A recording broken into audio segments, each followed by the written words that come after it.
Hola amigos de YouTube, otra vez juntos en este su programa Vanguardia Católica. El día de hoy vamos a estar hablando de nuestra Madre Santísima. El programa anterior lo hemos denominado María Santísima ayer, hoy y siempre. Esta vendría a ser la segunda parte. Tendremos la misma hermenéutica de conversación. Edgar Quispe estará con nosotros por medio del audio e imágenes. Y estamos ahora como siempre con Cristian Rojas, que es pues para mí siempre, querido Cris, un gusto estar contigo compartiendo estas conversaciones y llegando a nuestros hermanos para compartir un poco la fe que tenemos. Adelante con tu saludo. Muchas gracias a todos los que ven este programa, a Martín, a Edgar, por contactarnos de esta manera en este tiempo en el que estamos todavía en nuestros hogares, en nuestras casas, cuidándonos y compartiendo temas de fe, temas que son importantes para nosotros, para ustedes. Y pues Martín, adelante con el programa, tenemos bastantes cosas que compartir. Correcto. Yo por mi parte el día de hoy me siento muy feliz porque vi hace poquito en las noticias que hoy domingo se están empezando a celebrar misas en muchos países de Europa.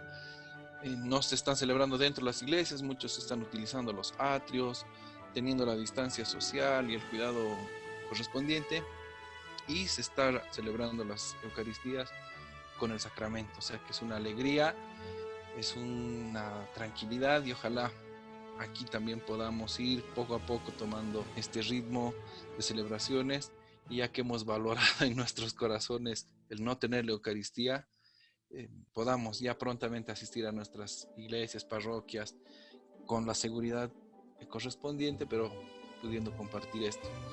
Bueno, entramos a seguir hablando de nuestra madre. Por mi parte, en el anterior programa habíamos hablado de la ciudad mística. Para los que no han visto el anterior programa, se los vamos a poner abajo en las descripciones para que lo puedan ver y puedan más o menos hacer un puente con la continuación que vamos a hacer el día de hoy. Ustedes recuerdan que quedamos que Luzbel y todos sus ángeles apóstatas, después de haber visto la señal, el Apocalipsis 12 que vio San Juan, la mujer vestida de sol, coronada de 2 estrellas, con la luna bajo sus pies, fue el motivo por el cual los demonios explotaron en envidia, en rabia, y se rebelaron contra Dios. Y por la honra de la Madre y de Dios mismo, de la Trinidad Santísima, Miguel, el arcángel Miguel, con todos sus ángeles defensores, expulsaron a Luzbel del cielo el primer día de la creación. Y ya habíamos contado que descendieron y que en las cavernas que están en el medio de la tierra fueron instalados, y dice María Jesús de Ágreda, inauguraron el infierno estos dragones apóstatas. Entonces lo que yo quiero hacer ahora es contarles que esto ocurrió el domingo, el primer día de la creación, en los tiempos de Dios, no son nuestros tiempos, ¿no? En los tiempos de Dios. Explica el libro que fueron expulsados los ángeles apóstatas hasta el amanecer del lunes. Y a partir de ese lunes dice que en el infierno los demonios, a la cabeza de Lucifer, ya llamado Lucifer, hicieron un concilio, que el libro lo denomina el primer conciliábulo en el infierno, porque luego hubieran muchos más. Y quiero hacerles la lectura porque ya les digo que si lo explico mis palabras son muy torpes y no puedo mostrar la grandeza de este libro con mis palabras, entonces prefiero leerlo textual, y va a ser algo más corto para que el programa también sea un poco más activo y nos puedan ver y pueda ser como un zoom, ¿no? Entonces, ya una vez los demonios instalados en el infierno, con ese odio, ese odio en especial contra la madre del que iba a ser el verbo humanado, y contra toda la raza humana. Explica en este momento el libro cuán importante es la raza humana, cuán predilecta para Dios es la raza humana, porque Jesús iba a nacer en carne humana. Por eso les decía en el programa anterior, valoremos que somos humanos y que vivimos en este planeta, que puede ser el privilegiado en tremenda galaxia. Bueno, se reunieron los demonios y decían: esto dijo Lucifer: hemos de trabajar empleando todas nuestras fuerzas, cuidado y ciencia, Reduciremos a las criaturas humanas a nuestro dictamen y voluntad para destruirlas. Perseguiremos a esta generación de hombres y privaremos del premio que Dios le ha prometido. Procuraremos con toda nuestra vigilancia que no lleguen a ver la cara de Dios, pues a nosotros se nos ha negado con injusticia. Grandes triunfos he de ganar contra ellas, y todo destruiré y rendiré a mi voluntad. Sembraré nuevas sectas y errores y leyes contrarias a las del Altísimo, y en todo yo levantaré de esos hombres profetas y caudillos que dilaten las doctrinas. Continúa, que yo sembraré en ellos, y después en venganza a su Creador los colocaré conmigo en este profundo tormento. Afligiré a los pobres, oprimiré a los afligidos, y al desalentado perseguiré. Sembraré discordias, causaré guerras, moveré unas gentes contra otras, engendraré soberbios y arrogantes, y extenderé la ley del pecado. Y cuando en ella me hayan obedecido, los sepultaré en este fuego eterno, y en los lugares de mayores tormentos, a los que más a mí se allegaren. Este será mi reino y premio que yo daré a mis siervos. Al verbo humanado, a Jesucristo, ¿no? Al verbo humanado haré sangrienta guerra, aunque sea Dios, pues también será hombre de naturaleza inferior a la mía. Levantaré mi trono y dignidad sobre la suya, venceré y derribaré con mi potencia y astucia, y a la mujer que ha de ser su madre, perecerá a mis manos. ¿Qué es para mi potencia y grandeza una sola mujer? Y vosotros, demonios, que conmigo estáis agraviados, seguidme y obedecedme en esta venganza, como lo habéis hecho en la inobediencia. Fingid que amáis a los hombres para perderlos. Serviréis para destruirlos y engañarlos. Asistiréislos para pervertirlos y traerlos a los infiernos. Continúa Sor María. No hay lengua humana que pueda explicar la malicia y furor de este primer conciliábulo que hizo Lucifer en el infierno contra el linaje humano, que aún no era, sino porque había de ser. Allí se fraguaron todos los vicios y pecados del mundo, de allí salieron la mentira, las sectas y errores, y toda iniquidad tuvo su origen de aquel caos y congregación abominable, y a su príncipe sirven todos los que obran la maldad. Uno queda realmente asustado.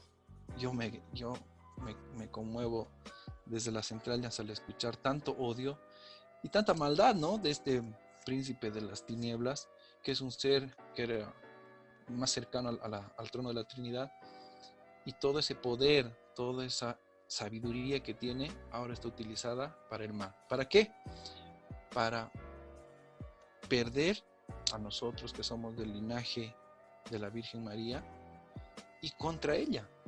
Entonces yo me pregunto, todas estas sectas protestantes, evangélicos y grupos que están en contra de la Iglesia Católica y que hablan mal de la Virgen, vi muchos videos en YouTube donde hay unos pastores que en la calle, en sus reuniones que tienen, ponen las imágenes de la Virgen y les pegan con martillo, les gritan, les piden que se defiendan.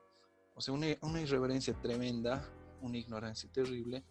Y yo me pregunto, toda esta gente que ataca a nuestra Madre, ¿por qué tipo de espíritu estarán inspirados? Porque solo ella nos ofrece amor. ¿Y qué es lo que nos dice?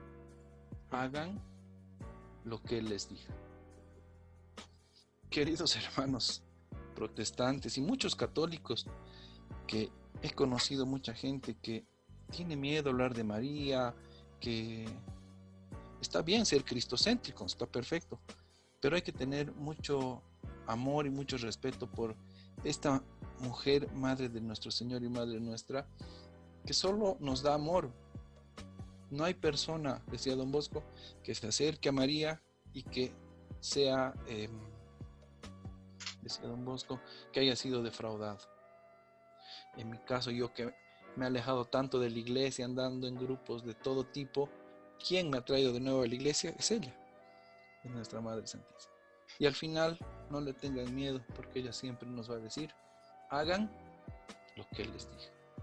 Aparte, vamos a ganar su amor, su poder, porque ya les decíamos en el anterior programa, en los exorcismos es invocada nuestra Madre y los demonios escapan. Y si en tu casa hay brujería, si en tu casa hay problemas, etcétera, ¿dónde vamos a acudir? ¿Dónde está esta mujer vestida de sol, tan poderosa que desde el comienzo ha sido destinada a aplastar la cabeza del enemigo? No sé, Cris, si quieres acotar algo. Claro que sí, interesante lo que nos dice el libro de Mística Ciudad de Dios. Y una cosa en común tienen todos estos grupos separados de la iglesia, y esa cosa en común es que lo primero han decidido renegar de su madre y quedar así a la deriva sin una mamá. Ya lo decíamos en un anterior programa, no hay un hogar sin mamá, y la mamá es el pilar fundamental del hogar, y María es ese pilar fundamental de la fe, de nuestra fe, de la iglesia. En torno a ella, Dios ha hecho el plan de salvación. Ella es elegida. Dios elige a María para que sea la madre del Verbo que se hace carne, como dice el Evangelio de Juan, primer capítulo, hizo morada entre nosotros. Y por lo tanto es, yo creo, suficiente pensar y reflexionar el que haya sido esta mujer elegida por Dios para que sea la madre del verdadero Dios y del verdadero hombre que fue y es Jesucristo. ¿Y en torno a quién fue fundada la iglesia, la iglesia primitiva? En torno a María. Los apóstoles siempre estaban a su alrededor aprendiendo de ella. Eso también nos cuenta la mística Ciudad de Dios, pero a detalle. Es hermosísimo saberlo y tomarlo en cuenta. Y escuchando esas palabras de tanto odio, es lo que a mí me hace preguntar, ¿no? ¿Por qué tanta hazaña contra nuestra madre? Pero bueno, como tú dices, Tris, cada quien ve si quiere ser huérfano o no.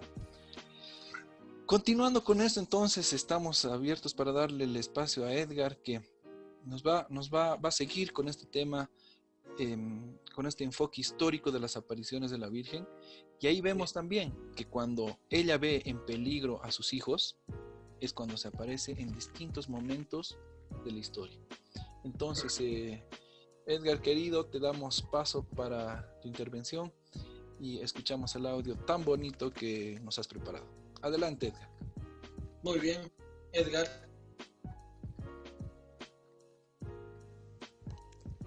Muy buenos días, buenas tardes y buenas noches a todos nuestros amigos en YouTube. Agradezco una vez más a mis amigos Cristian y Martín por darme la oportunidad de dirigirme a ustedes. Me tocó hablar sobre las apariciones que se dieron en los siglos XVII, pero sobre todo en los siglos XIX. Apariciones marianas que tienen un antecedente histórico muy particular, y estos antecedentes son los que voy a dar a conocer ahora. Los siglos XVI y XVII fueron tiempos en los que el desarrollo comercial y tecnológico, junto con los descubrimientos geográficos, convivieron con las persecuciones y guerras religiosas. Pero hay un invento que revolucionó el conocimiento por haberlo sacado de los claustros, y ese invento es el de la imprenta, allá por el año 1440. Invento realizado por Johannes Gutenberg, un alemán. Hay que recordar que estamos en los siglos de las monarquías absolutas y autoritarias, y en la lucha entre unos y otros estados. Lo que determina el hundimiento del poder español en el siglo XVII y la decadencia de las ciudades italianas no era justa. Hay que destacar que es, lamentablemente, la incapacidad de estas sociedades de adaptarse a las nuevas condiciones que se describirán a continuación. Una de las consecuencias lógicas de este surgimiento tecnológico y comercial fue la Reforma Protestante, que aunque fuera en principio un movimiento religioso, fue la piedra base para que los estados europeos del norte cuestionen la autoridad papal, religiosa e imperial.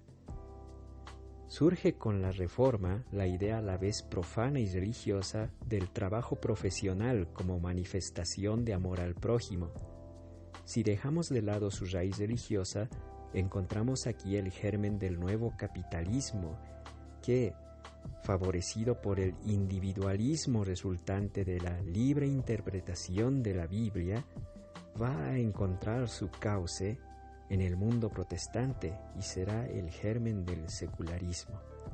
Este secularismo tuvo carta de ciudadanía en el siglo XVIII con la Revolución Francesa de 1789. En esta revolución se hace crítica de la metafísica, o sea, de toda idea trascendental de corte religioso que explique la realidad, donde se cuestiona la idea de un absoluto. En sí se cuestiona la existencia de Dios, del papado, de la monarquía y de la religión sobre todo.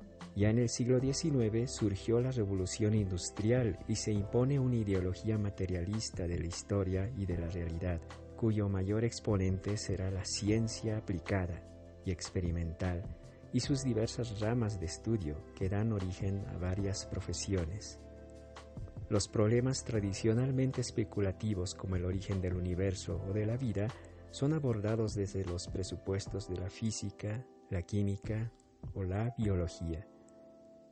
Es en esos contextos históricos que se dan las siguientes apariciones de la Virgen María, aprobadas por la Iglesia. Las apariciones se dan en este orden. Nuestra Señora de Shiluva en 1608, Nuestra Señora de Laos en 1664 a 1718, Nuestra Señora de la Medalla Milagrosa, que se dio en 1830, donde la Virgen se aparece a Santa Catalina Labourg, Nuestra Señora de la Salette en 1846, la Virgen se aparece a Mélanie Calvat y Maximine Giraud, Nuestra Señora de Lourdes, que pasó en 1858, y la Virgen se apareció a Santa Bernadette Soubirous, Nuestra Señora de Pontmain, que aconteció en 1871, Nuestra Señora de Greifswald, que pasó en 1877, y Nuestra Señora de Knock en 1879. Cabe destacar que también se da la primera aparición del siglo XX. La más famosa es Nuestra Señora de Fátima en 1917. La Virgen se aparece a San Francisco Marto, Santa Jacinta Marto y Lucía dos Santos. Pero volvamos a lo que yo considero en particular importante. El 80% de estas apariciones marianas se han producido desde mediados del siglo XIX. ¿Qué es lo que provoca esta inflación de apariciones de la Virgen, si se me permite la expresión? Hay 3 acontecimientos que voy a mencionar a continuación. La primera causa de estas apariciones es la Reforma Protestante. Lutero puso en duda el sometimiento a la autoridad. En su escrito La Libertad Cristiana de 1521, defendía que el hombre tiene capacidad de elección. Cito, y abro comillas, un cristiano está sujeto sobre todo al Señor y a nadie más que a Él, incluido quien escribe. Cierro comillas. El segundo acontecimiento que causa las apariciones marianas es el de la Revolución Francesa. La Revolución Francesa, y esto lo saben muy pocos, bebía su inspiración en las ideas de Adam Weishaupt, que nació en 1748 y murió en 1870. Este señor Adam Weishaupt era un ex-jesuita alemán. Fue el fundador de la Orden de los Perfectibilistas, una rama de la francmasonería mejor conocida como los Illuminati. Él fue uno de los forjadores del anarquismo y del complot masónico que sentó las bases de los movimientos políticos que dieron origen a la independencia de los Estados Unidos, además de la Revolución Francesa. De igual manera, Weishaupt es considerado como uno de los más grandes exponentes del ateísmo y como el máximo conspirador de todos los tiempos. Su teoría era que existe una iluminación racional al margen y por encima de la fe, accesible a cualquier persona y capaz de conducir a una perfección superior. Murió renegando de su fe católica. Y el tercer acontecimiento que hizo que surgiesen las apariciones marianas fue el marxismo, que arrancó en 1840 y se hizo muy fuerte a finales del siglo XIX e inspiró a muchos de los movimientos sociales y revolucionarios del siglo XX.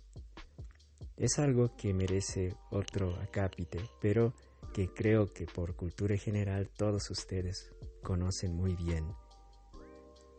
Para terminar, se puede concluir que el hilo conductor de todos estos acontecimientos está en la obsesión por sacar a Dios de manera consciente de la existencia del hombre en la tierra. Se busca eliminar a Dios de la creación y, en definitiva, se pretende eliminar su presencia. Se trata de negar su existencia o hacerla completamente alternativa.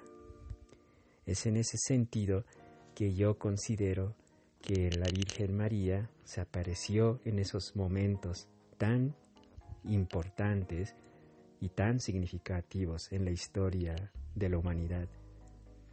Es por cuanto yo puedo aportar en estos minutos y agradezco una vez más a mis queridos amigos. Gracias por haberme escuchado y por hacerme participar. Espero que estos datos sean de utilidad para futuros debates. Gracias a ustedes, amigos de YouTube. Gracias por la paciencia. Un abrazo a todos y que Dios los bendiga. Hasta pronto.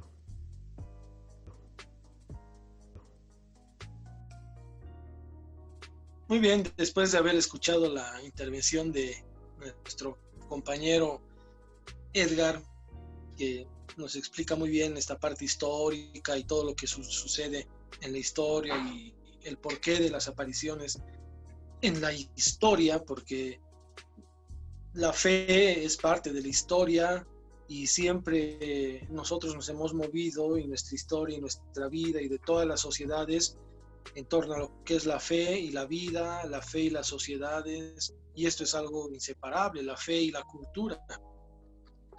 Y estamos hablando de María porque este es el mes designado, podríamos decir, para agasajar así a María, que es la madre de Jesús. Y si es madre de Jesús, es madre de Dios. ¿Por qué? Porque Jesús es hombre verdadero y Dios verdadero. Así que ya de entrada es madre de Dios también y es madre de Jesús, por supuesto. La que le dio el ser, la que le dio la vida humana, la sangre, la parte corpórea, María. La que seguramente también lo alimentó, la que lo cuidó desde que nació, desde que estuvo en el seno virginal. Habíamos hablado ya en un anterior programa sobre aquellas profecías de los textos bíblicos que hablan de esta mujer en el Antiguo Testamento. Hemos visto Génesis 3:15, Miqueas, el profeta Isaías 7:14 y así varios tipos de la presencia de María en el Antiguo Testamento. Pero ahora esta mujer, la que pisa la cabeza de la serpiente, se hace presente está entre nosotros y es una mujer que nace también, aquella que es elegida y que es la elegida para ser la madre de Jesús. Bien, por lo tanto, el Nuevo Testamento dice no bastantes cosas de María, pero sí, si no son muchas, son fundamentales y son importantes, incluso para el estudio de teología o para lo que es la materia de Mariología.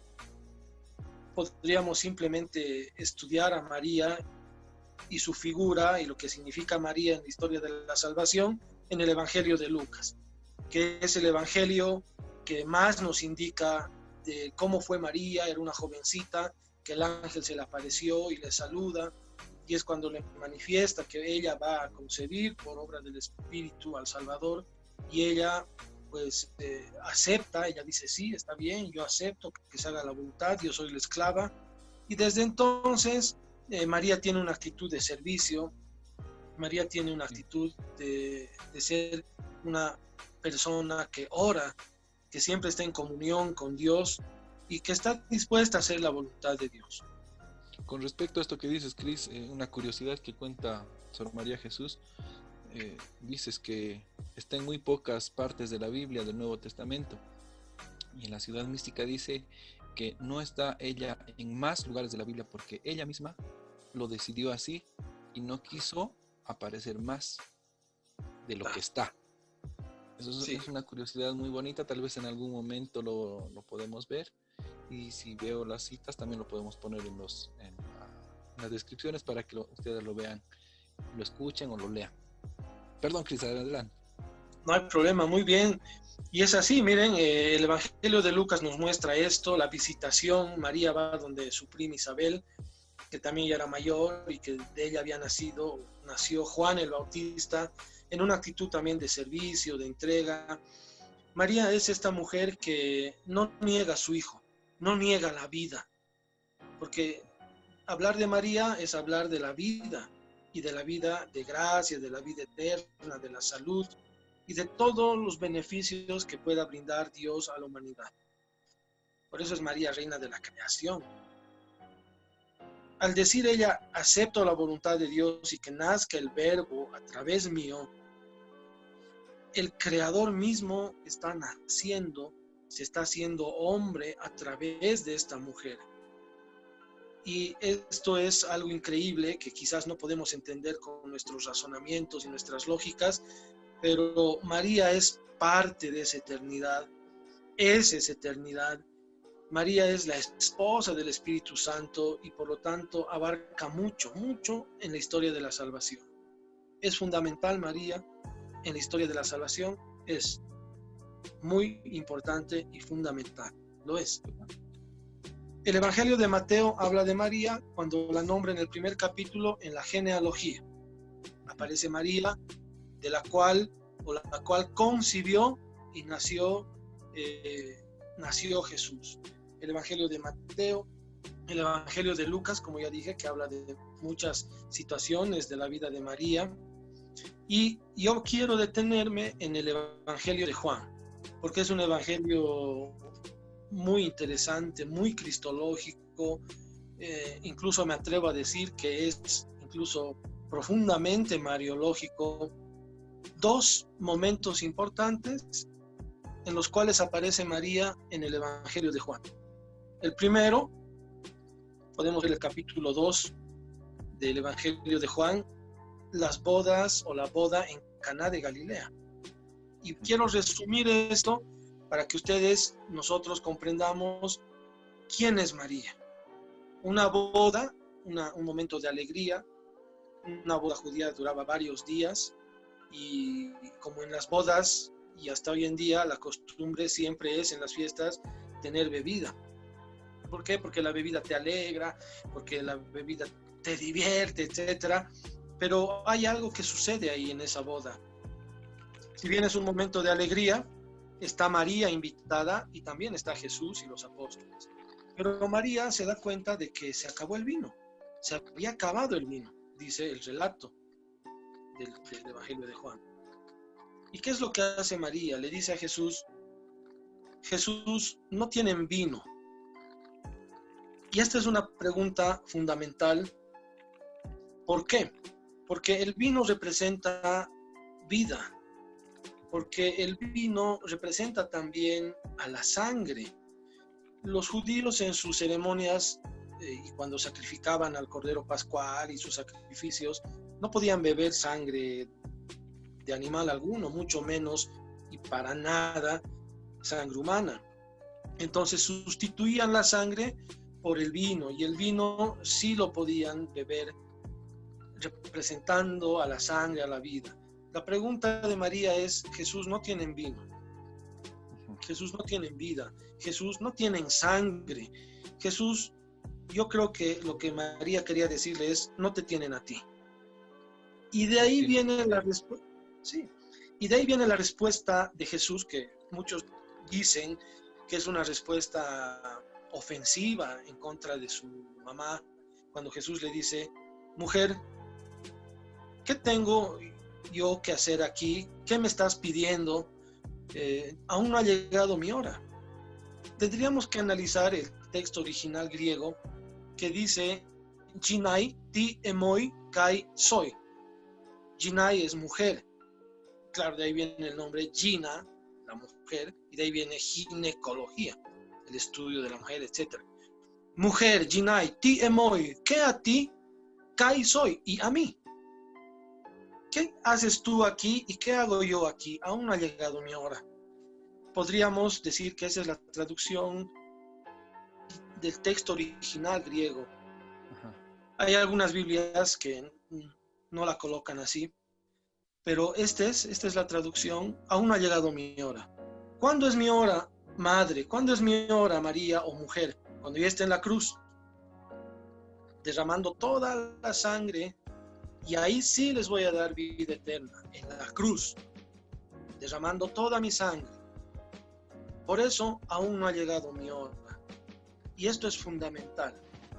Este es el segundo momento en que María está presente al pie de la cruz con Juan, viendo que Jesús derrame hasta la última gota de sangre. Pero volviendo al relato de la boda de Caná, la frase que tú has utilizado, Martín, María dice: hagan lo que les diga. ¿Y qué hace Jesús? Ahora voy a obedecer a mi mamá, y ahí hay intercesión de María. Algunos pastores protestantes dicen: no hay intercesores, ni los santos, ni María, pero ellos mismos no se dan cuenta que ellos, como pastores, ya son intercesores. Correcto. Vamos a orar por ustedes, intercesión. Yo voy a orar y voy a hacer ayuno por ustedes, intercesión. Entonces, aquí hay una confusión. María es intercesora. Y Jesús manda las 6 tinajas, sabemos el relato, con agua, y convierte el agua en vino. 6 en el estudio teológico es el número de la imperfección, porque los judíos utilizaban esas tinajas para sus ceremonias. Imperfección. ¿Quién completa y hace todo esto perfecto? Jesús. ¿Qué quiere decir el milagro de que convierte el agua en vino? De que yo soy el vino nuevo, Jesús es el vino nuevo, Jesús es el que da la sangre nueva, Jesús es el que alegra la vida, Jesús es el que te embriaga, porque el vino sirve para embriagarse. Cuando los apóstoles en Pentecostés reciben el Espíritu, antes temerosos, reciben el Espíritu con toda valentía, salen a hablar y la gente siente olor a vino, a mosto, a vino. Y dicen: no les hagan caso porque están borrachos. No, están llenos del Espíritu Santo. Por lo tanto, nosotros, como buenos católicos cristianos, tenemos que emborracharnos, pero de ese vino que nos brinda Dios y que nos da María. María nos da a su Hijo. Yo creo que hoy necesitamos mucho de ese vino. Hoy en día ese vino es fundamental para la fe. Y ese vino y esta sangre corre y ha corrido en las venas de María y obviamente y por supuesto en las venas de Jesús, y es esa sangre salvadora que nos brinda. El primer milagro que hace Jesús, que es fundamental. María es importante para nosotros.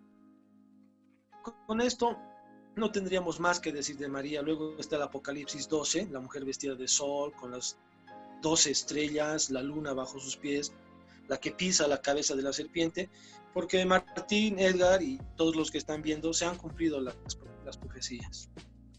Y en estos tiempos que estamos viviendo tan terribles, algunos incluso se atreven a decir que son los últimos momentos, porque algo va a suceder, la intervención de Dios quizás pronto va a darse. Tenemos que llegar agarrados de la mano de alguien, y esa es María, nuestra madre. Así que si hacemos un estudio de esta persona, de esta mujer, de nuestra madre, es fundamental. María es fundamental para nuestra fe. Lo dije en el anterior programa, en palabras del Padre Pío de Pietrelcina. Jesús es el agua viva. El acueducto por donde corre esa agua es María. Agarremos pues el acueducto y estemos unidos a nuestro Señor, que es Jesucristo. Así que, Martín, yo con esto concluyo. Para mí es suficiente esto y me siento feliz, alegre de tener una mamá tan buena, tan grande, que realmente es mamá. Es madre de todos, es madre nuestra, somos hijos de ella, y ella es María, María Santísima, la alegría de Dios, la alegría de nuestro Señor. Qué lindo. Y el que tenga oídos, que oiga, porque el mensaje está clarísimo, las escrituras están clarísimas. Y otro detallito que decías en el momento del descenso del Espíritu Santo, a los apóstoles estaban en compañía ¿de quién? María. De María. Así es. Bueno, entonces ha sido otra vez un programa muy bonito. Estamos llegando al final. Les agradecemos a todos por estar acompañándonos. Síganos, por favor, pongan algunos comentarios si les ha gustado o no el programa, y si les ha gustado pónganos un dedito arriba para que podamos seguir incentivándonos para hacer estos programas, para compartir con ustedes. Les mando un gran abrazo, un beso, bendiciones, y que nuestra Madre Santísima les acompañe. No se olviden del rosario y de estar de la mano de ella. Te dejo con tu despedida, Cris. Gracias, Edgar, también muy buena la participación. Gracias. Sí, un saludo a Edgar, Martín y a toda la gente que está viendo. Nosotros expresamos nuestra fe, somos iglesia, estamos en nuestras casas y desde nuestros hogares seguimos haciendo iglesia, porque iglesia es esto, es estar en una comunidad, y estamos en torno a Jesús, y por supuesto donde está el Hijo está la Madre, donde está la Madre está el Hijo, y vayamos caminando nuestra vida de fe. Nuevamente muestro este cuadrito tan lindo que es de nuestra Madre, de la Virgen María. Así que con María, seguros hacia Jesucristo. Muchas gracias. Quédense todavía en casa, porque todo esto va a pasar seguramente. Y si no, la salvación está aquí presente. Gracias, hasta otra oportunidad.